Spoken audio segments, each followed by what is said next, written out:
Hello my dear friends, कैसे हैं आप सभी लोग। Welcome back my channel study with Priya. देखिए, आज हम पढ़ेंगे टेरिडोफाइटा में, ठीक है, हर एक के एग्जाम्पल। मैं आपको वर्गीकरण पढ़ा चुकी हूँ। हमारा बॉटनी में 3rd चैप्टर कंप्लीट हो चुका है, ठीक है, और जूलॉजी में भी हमने कंप्लीट कर लिया है। एक चैप्टर बॉटनी का और एक चैप्टर जूलॉजी का आपको इस तरीके से मैं पढ़ाती हूँ, ठीक है। तो आज हम उसी में देखेंगे। देखिए, मैंने आपको बताया था कि हमारा टेरिडोफाइटा क्या है, 4 चैम्बर में डिवाइड है। साइलेनोफाइटा, लाइकोफाइटा, आर्थोफाइटा और टेरोफाइटा, ठीक है। तो इसका एक एक एग्जाम्पल आपको पढ़ना है। तो देखिए, साइलेनोफाइटा का क्या है, राइनिया। राइनिया एक लैंड प्लांट है, ठीक है, जो क्या थे, बहुत पहले होते थे, अब नहीं है ये प्रेजेंट टाइम में। बहुत पहले इनके फॉसिल्स पाए गए हैं, ठीक है, ये फॉसिल्स प्रजाति है। और देखिए, सिलिजिनेला किसमें है, लाइकोफाइटा में आता है हमारा सिनेजिनेला, ठीक है। ये भी एक लैंड प्लांट है, इसके बारे में भी हम अच्छे से पढ़ेंगे। और देखिए, ये आर्थोफाइटा, इसमें क्या है, इक्वेसिटम, ठीक है, इसमें आपको इक्वेसिटम पढ़ना है। और टेरिडोफाइटा में टेरिस पढ़ना है। ये आपके सिर्फ 4 प्लांट्स हैं जिन्हें आपको अच्छे से स्टडी करना है। सबसे ज़्यादा मेन इंपॉर्टेंट है आपका राइनिया, एग्ज़ाम के बेसिस से भी इम्पॉर्टेंट है और इससे एक्स्ट्रा 15 मार्क्स के भी क्वेश्चन आते हैं। पूरा 4 चैप्टर आपका इसी पे है, ठीक है। इन 4 प्लांट्स के बारे में हमें अच्छे से स्टडी करना है। तो आज हम पढ़ेंगे राइनिया के बारे में। चलिए देखिए, तो राइनिया का सबसे पहले देख लेंगे। चैप्टर 4 आपका क्या दे रखा है, स्टडी ऑफ टेरिडोफाइट्स, ठीक है। टेरिडोफाइट्स पे हमें स्टडी करनी है एंड टेरिडोफाइट्स का अध्ययन। उसमें सबसे पहले आपका है राइनिया। राइनिया कौन से में आता है, साइलेनोफाइटा, ठीक है। अब देखिए, इसका प्रभाग कौन सा है, टेरिडोफाइटा। क्लासिफिकेशन हमें सबसे पहले ज़रूरी है याद करना, तो आपको क्लासिफिकेशन नोट कर लेना है। देखो, सबसे पहले क्या है, प्रभाग इसका है टेरिडोफाइटा। उप प्रभाग क्या है, साइलेनोफाइटिस, फाइटोस्पीडा। क्या बताया था, देखो, जब हम वर्गीकरण करते हैं, जो आधुनिक हमारी जो वर्गीकरण वाली प्रणाली निकली थी, उसमें हम क्या लगाते हैं, उप प्रभाग के पीछे लगाते हैं स्पीडा, ठीक है, और प्रभाग के पीछे क्या लगाते हैं, फाइटा। तो इसीलिए इसमें क्या है, टेरिडोफाइटा और साइलेनोफाइटोस्पीडा, ठीक है। और गण कौन सा, देखो, साइलेनोफाइटिलीज, ठीक है। कुल राइनेसी, वंश राइनिया, ठीक, इतना हो गया। अब इसका देखते हैं हैबिट एंड हैबिटेट, यानी आवास और स्वभाव। देखिए, इसका आवास तो निश्चित नहीं है। क्यों नहीं है, क्योंकि अभी ये प्रेजेंट टाइम में नहीं मिलता है। इसके फॉसिल्स खोजे गए हैं, 2 तरीके के हमारे जो राइनिया हैं उसके फॉसिल्स खोजे गए हैं। अब इसके ऊपर लेते हैं। देख, राइनिया रेडियोफाइटा डिवीज़न राइनोफाइटा का फॉसिल मदर है, ठीक है। महानुका विनियमफाइटा का नया नाम है। इस संसद की खोज स्कॉटलैंड के जिला वॉर्निशायर के स्थान नी राइनी से हुई, ठीक है। इसी कारण क्या इसका नाम पड़ा, राइनिया पड़ गया, ठीक। नी राइनी एक जगह थी जहाँ पर हमें इसके फॉसिल्स मिले। हमें नहीं, किसे मिले, लैंड और किड्स को, ठीक है, इन दोनों को वहाँ पर फॉसिल्स मिले, तो उन्होंने इसका नाम क्या रख दिया, राइनिया रख दिया, ठीक है। किड्स और लैंड ने 1917 में क्या किया था, सर्वप्रथम इस स्थान पर पाई जाने वाली फॉसिल्स को, ठीक है, मेडल डिवीज़न की चट्टानों से खोजा था। पाई जाने वाली जो वहाँ मेडल डिवीज़न की चट्टानें होती हैं उसमें फॉसिल्स मिले थे, ठीक है। इनकी केवल 2 प्रजातियों को ही खोजा गया है। कौन सी, राइनिया मेजर एंड राइनिया ज्ञानवोधी, ठीक है। 2 ही प्रजाति है, एक थोड़ी इसकी कम हाइट होती है और दूसरे वाले की थोड़ी सी ज़्यादा हाइट होती है। अभी मैं डिफरेंस दिखाऊंगी डायग्राम भी, तो आप लोग को अच्छे से समझ में आ जाए। अब देखिए, किड्स्टन और लैंग ने बताया ये पौधे अब से लगभग 370 मिलियन गत वर्ष पूर्व ज्वालामुखियों के आसपास उगते थे, ठीक है। ये गर्म पानी के स्रोत के आसपास भी राइनिया के पौधे उगते थे। जहाँ टेम्परेचर थोड़ा हाई होता था वहाँ क्या मिलते थे, राइनिया के प्लांट्स पाए जाते थे, ठीक। देखिए, ये तो हो गई इनकी क्या है, हैबिटेट। इसकी अभी हम हैबिट पढ़ेंगे। और क्या पढ़ना है हमें, गैमेटोफाइट यानी युग्मकोद्भिद पढ़ना है, स्पोरेंजिया बीजाणुधानियाँ, और स्ट्रक्चर ऑफ स्पोरोफाइट, ठीक, और डायग्राम। स्पोरोफाइट का हम स्ट्रक्चर देखेंगे और डायग्राम देखेंगे। इतने ही आपके मेन क्वेश्चन बनते हैं इसमें। तो चलिए हम सबसे पहले पढ़ लेते हैं आपका, ये आपका हैबिटेट था कि कहाँ पाया जाता है, किस तरीके से अब हम पढ़ेंगे हैबिट। देखिए राइनिया के ये क्या है, कुछ लक्षण है। देखिए बीजाणु भित्त में ब्रायोफाइटा के समान मूलाभास पाए जाते हैं, ठीक, एवं पत्तियों का अभाव होता है। इसमें पत्तियाँ नहीं होती हैं और ब्रायोफाइटा की तरह क्या होते हैं, मूलाभास होते हैं। देखिए वायवीय अक्ष द्विभाजी शाखित होता है, ठीक, और स्तंभ में ठोस रंभ उपस्थित होते हैं। प्रोटेस्टोड क्या होते हैं, ठोस होते हैं। मुख्य अक्ष तथा अपस्थानिक शाखाओं के संवहन स्टैंड्स में संबंध नहीं होता है, ठीक। और देखिए शाखाओं के शीर्ष पर एक बीजाणुधानी स्थित होती है। बीजाणुधानी में सभी बीजाणु एक ही प्रकार के होते हैं, अर्थात समबीजाणुक पादप है। ये क्या है, समबीजाणुक पादप है। ये देखिए मैंने बताया था 2 प्रकार के क्या होते हैं, टेरिडोफाइट्स राइनिया होता है। कौन कौन सा है, ये है राइनिया मेजर और ये राइनिया बोधानी, ठीक है, ज्ञानोबोधानी है। अब देखिए इन दोनों में थोड़ा सा डिफरेंस है। ये पौधों की तरह इसमें नीचे से ही शाखाएं निकलनी शुरू हो जाती है और इस वाले में क्या होता है, ये एरियल शूट है, ठीक है, इसका एरियल शूट थोड़ा लंबा होता है और उसके बाद इसकी शाखाएं द्विभाजी होती हैं। क्या बताया था आपको कि प्लांट्स के अंतिम सिरे पे क्या पाई जाती है, बीजाणुधानी पाई जाती है, ठीक, और इसमें क्या होते हैं, राइजोट्स होते हैं।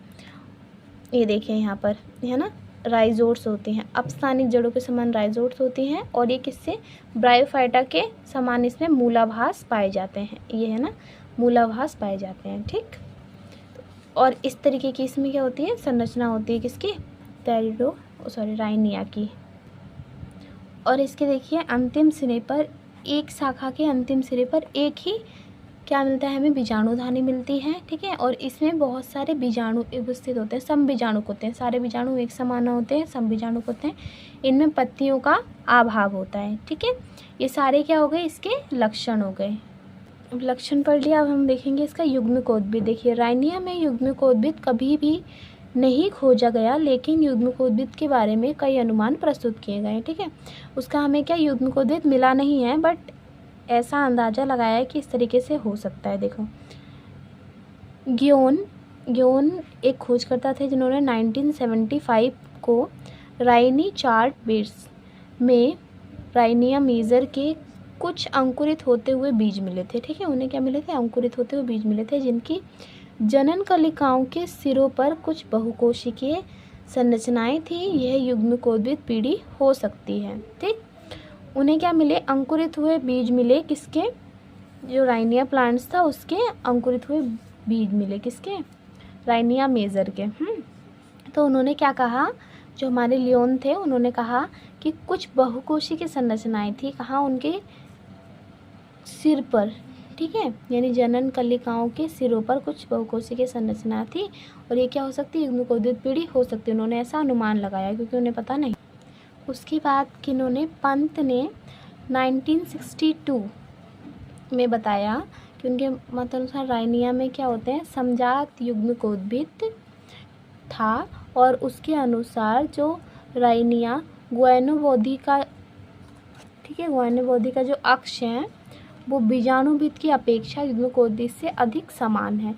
इस मत के पक्ष में भी कोई ठोस प्रमाण प्रस्तुत नहीं किए गए थे, लेकिन इसकी पुष्टि इससे होती है कि राइनिया ग्वैनोबोधी के वायवीय प्रभोग के अंतस्थ भागों पर कभी भी बीजाणुधानी नहीं पाई जाती थी और अपस्थानिक प्रभोग का मुख्य अक्ष के संवहन तंत्र से भी कोई संबंध नहीं होता था, लेकिन अपस्थानिक शाखाएं मुख्य अक्ष से भिन्न होती थी, जिनको भ्रूण माना गया है, ठीक है। इस भ्रूण में क्या है, देखिए साइलोटम के समान, चूसांग के समान पाद होते थे, यानी फुट होते थे, पैर पाए जाते थे, ठीक।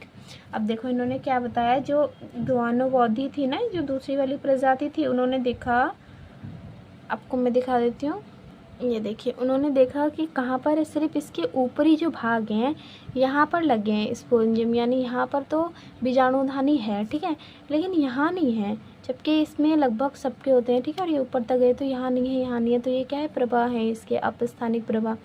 तो यहाँ भ्रूण हो सकता है। उन्होंने क्या अंदाज़ा लगाया कि ये इसका भ्रूण हो सकता है, यहाँ से दूसरे भी निकल सकते हैं। जैसे ये देखो क्या है, ये एक लाइन से है ना, तो ये सोच रहे हैं कि इसके तनों से ही क्या हो रहा है, जैसे कायिक प्रबंध होता है ना, उस तरीके से इसका नया प्लांट बन रहा है। उन्होंने ये मत पर थर्ड जो आए थे आपके 1986 में एडवर्ड, ठीक, NB एडवर्ड है या एडवर्ड भी लिख सकते हो। उनके अनुसार क्या था, जो राइनिया मेजर एक सम्मानीय पादप नहीं है। इन्होंने इसका पुनः नामकरण एग्लाफाइटोन मेजर, ठीक है, उन्होंने क्या रख दिया, एग्लाफाइटोन मेजर रखा। इस पादप में जो वहनियाएँ मानी जाती हैं उसमें जालिकावत स्थूल जीवाणु के विघटन से बनी संरचनाएं हैं, ठीक है। इसमें क्या जो वहनियाएँ हैं, ठीक है, यानी वेसल्स मानी जाती है, वो क्या है, जालिकाबद्ध स्थूलम जीवाणु विघटन से बनी होती है, ठीक। उन्होंने कहा कि ये भी क्या है, इसके स्पोर्स नहीं है, युग्मकोद्भिद नहीं है। चलिए इतना हो गया, ये सिर्फ वैज्ञानिकों के मत थे। इसमें हमने युग्मकोद्भिद इसलिए नहीं देखा है बच्चों क्योंकि इसका युग्मकोद्भिद अभी तक खोजा नहीं गया है, ये सिर्फ सभी के अनुमान दिए गए हैं। तो जब भी ये क्वेश्चन आता है आपको इसी तरीके से लेना है, आप इसका स्क्रीनशॉट ले सकते हैं। देखिए हम यहाँ देख लेते हैं राइनिया की जो बीजाणु की संरचना थी वो कैसी थी। राइनिया की बीजाणु उत्पादक संरचना क्या थी, वायवीय शाखाओं के शीर्ष पर बीजाणुधानी में उपस्थित थी, ठीक। किसमें, ये देखो, ये जो हमारे स्पोरेंजियम था ये कहाँ उपस्थित था, जो वायवीय एरियल शूट तो जो था यानी जो वायवीय शाखा थी उसके अंतिम सिरे पर उपस्थित थी, ठीक। ये कैसी होती है, बेलनाकार नख रूपी नाखून की तरह होती है, अंडाकार होती है और इनका आधारीय भाग चौड़ा होता है तथा अंतस्थ भाग नुकीला होता है। ये क्या होता है, यहाँ से आधार यानी नीचे की तरफ से क्या होता है आपका चौड़ा होता है और ऊपर की तरफ से नुकीला होता है, ठीक। और देखिए राइनिया मेजर लगभग 12 मिमी लंबी तथा 4 मिमी चौड़ी बीजाणुधानी वाली थी, ठीक है। जो राइनिया मेजर थी उसमें कैसी थी, देखिए 12 मिमी उसकी लंबाई थी, ठीक है, और 4 mm क्या थी उसकी चौड़ाई थी, ठीक है। और देखिए जो दूसरा वाला हमारा था, जो दूसरी जाति इसकी है यानी ग्वानोबॉडी में, उसमें क्या थी, बीजाणुधानी राइनिया मेजर से छोटी थी, ठीक है। बीजाणुधानी कैसी, राइनिया मेजर से छोटी थी। अब देखो इन बीजाणुधानियों की जैकेट, ठीक है, यानी ये जो बाहरी आवरण था इसको क्या कह रहे हैं, जैकेट, बहुस्तरीय थी यानी बहुत सारी स्तरों से ढकी हुई थी, जिनकी बाह्य परत मोटी भित्ति वाली कोशिकाओं की तथा क्विटिन से आच्छादित थी, ठीक है। क्विटिन और किसकी, मोटी भित्तियों से इसकी बाह्य परत बनी हुई थी, ठीक है। देखिए दोनों की संरचना मैं आपको बना के दिखाती हूँ। जो राइनिया मेजर था उसका बीजाणुधानी थोड़ा इस तरीके से था, ठीक है। देखिए दोनों में एक समानताएं हैं कि नीचे से क्या है, इसका आधार चौड़ा है, ठीक है, और अंत भाग क्या है, नुकीला है, ठीक, इस तरीके से।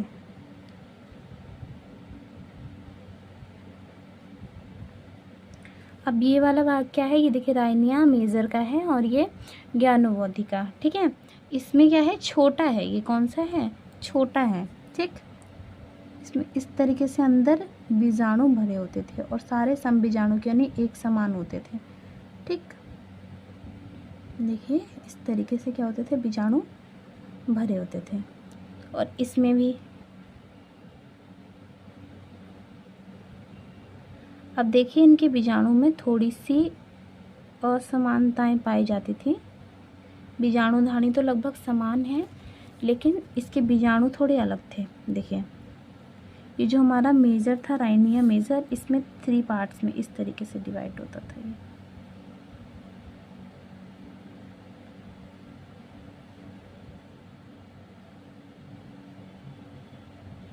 ठीक है, ये है। और इस वाले का क्या था, इसी तरीके से ग्वानोबॉडी का ये है, ठीक। ये दोनों में क्या थी, थोड़ी सी भिन्नता थी इनके स्पोर्स में, जबकि स्पोरेंजियम दोनों का सेम था लगभग, सिर्फ आकार में भिन्नता थी, लेकिन स्पोर्स के क्या है, आकारिकी में भिन्नता है, ठीक है।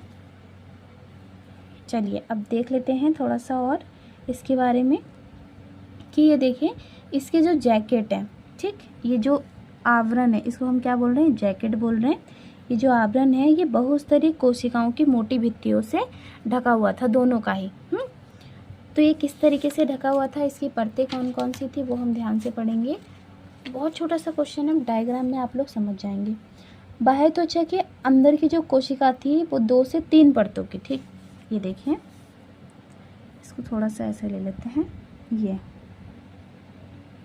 3 परतें होती हैं इस तरीके से।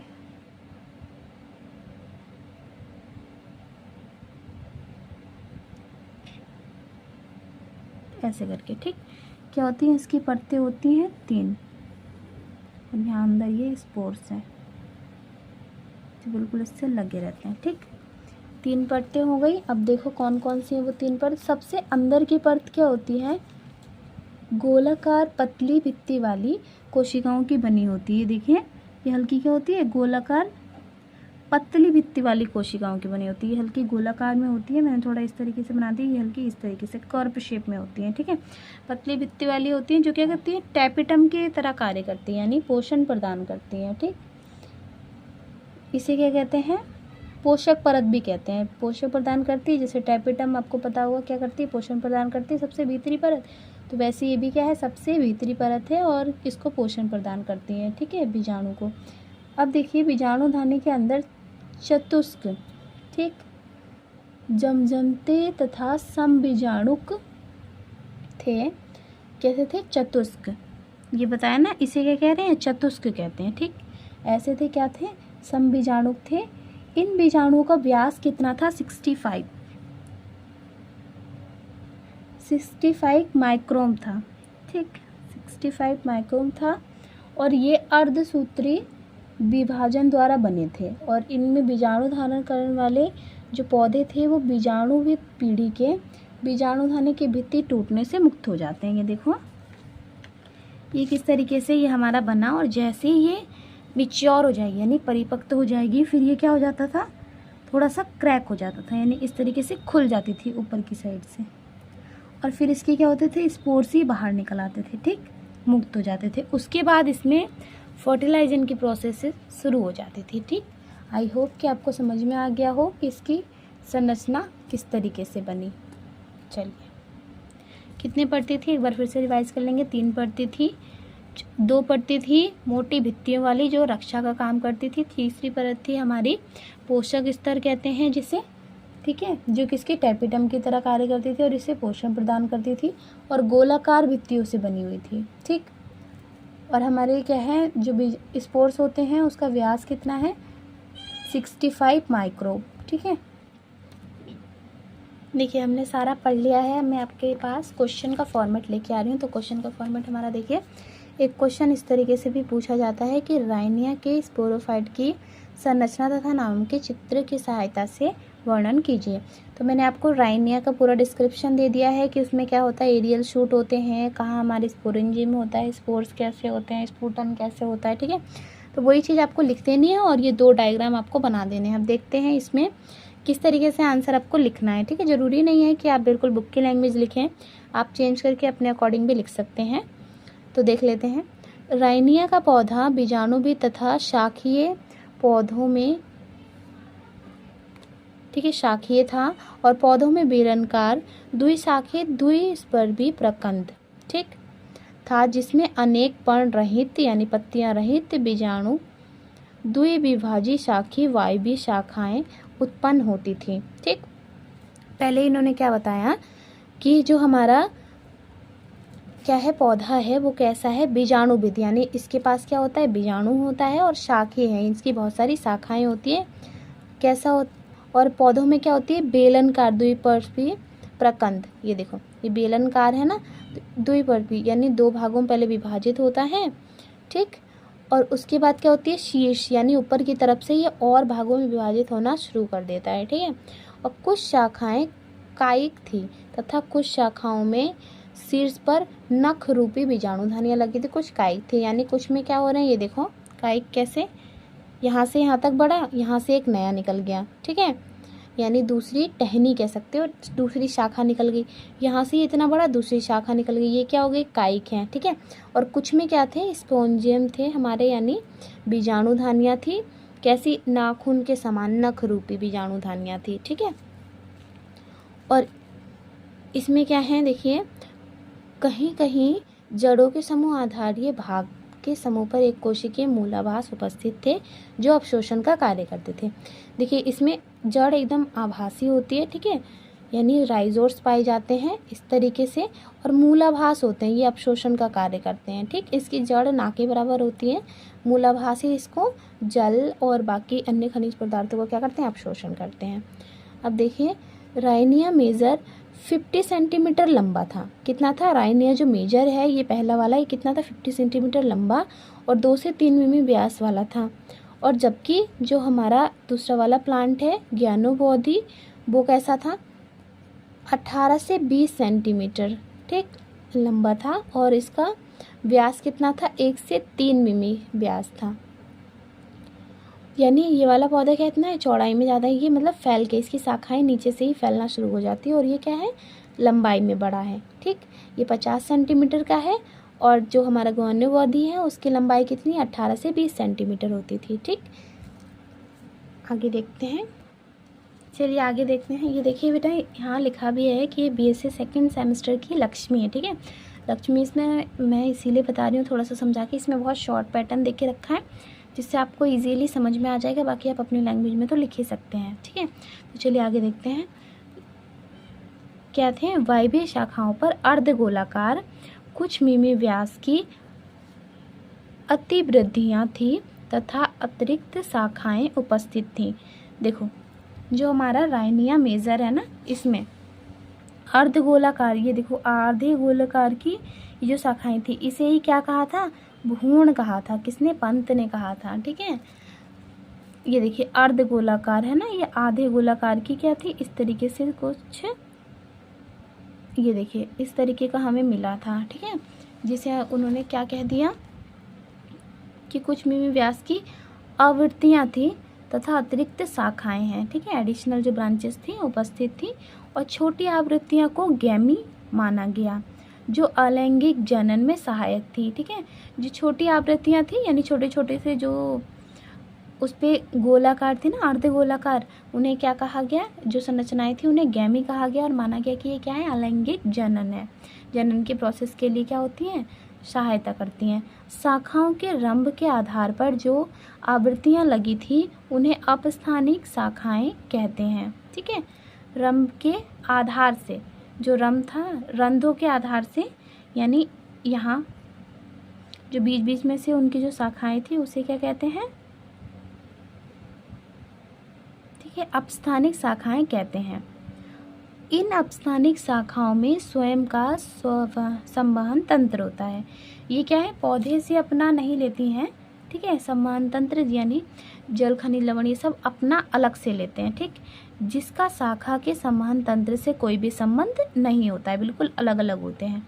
और देखिए राइनिया मेजर पर आवृत्तियाँ नहीं होती हैं। अपस्थानिक शाखाओं के आधारी भाग खांचेदार तथा शायद ये कायिक जनन में भी सहायक मानी जाती हैं। ठीक है, जो राइनिया मेजर था उसमें किसी भी तरीके की ऐसी शाखाएं नहीं होती हैं, वो बिल्कुल सीधा लंबा जाता है, यानी पेड़ की तरह होता है, वो सीधा पहले लंबा जाता है फिर ऊपर होके शाखाएं उसकी डिवाइड हो जाती है। लेकिन जो हमारा ज्ञानोबोधानी है उसमें क्या होता है, नीचे से यानी झाड़ियों की तरह वो बढ़ता है। ठीक है, आई होप कि आपको समझ में आ गया हो। बस इतना ही है आपके कोर्स में, आपको ज़्यादा नहीं पढ़ना। अब कल हम पढ़ेंगे सेकंड वाला, तो आप एक बार देख लीजिए। ये देखिए कल हमें पढ़ना है लाइकोफाइटा सेलिजिनेला। ठीक है, इसके हम पूरे पढ़ेंगे, लाइफ साइकिल वगैरह भी पढ़ेंगे। देखिए राइनिया की हमने लाइफ साइकिल क्यों नहीं पढ़ी, कई बच्चे कह रहे थे पिछले साल भी कि मैम अपने राइनिया की लाइफ साइकिल नहीं पढ़ाई थी।